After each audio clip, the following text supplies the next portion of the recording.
ഇങ്ങോട്ട് വരികയാണെന്ന് പറഞ്ഞിരുന്നു? ഇല്ല.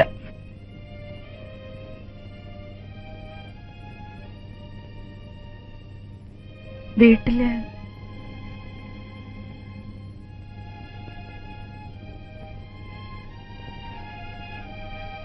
വീടിനെ കുറിച്ച് എന്തെങ്കിലും ഒരു ചിന്ത ഉണ്ടായിരുന്നു ഇങ്ങോട്ട് വരുമായിരുന്നു. സ്വന്തം സുഹൃത്തെ പറ്റി മാത്രമല്ലേ ആലോചിച്ചുള്ളൂ. മക്കളെ പറ്റി പോലും ഓർത്തില്ലല്ലോ. ബാല, ക്ഷമിക്കണം, ഞാൻ എന്റെ വേദന കൊണ്ട് പറഞ്ഞു പോയത്. ഒരു കുടുംബത്തിന്റെ തകർച്ച കാണേണ്ടി വരുന്നുള്ള സങ്കടം കൊണ്ട്. നിങ്ങളൊക്കെ എനിക്ക് അത്രയും വേണ്ടപ്പെട്ടവരാണെന്ന് അറിഞ്ഞൂടെ? എനിക്കിപ്പോഴും പറയാനുള്ളത് നിങ്ങൾ തിരിച്ചു വരണമെന്നാ.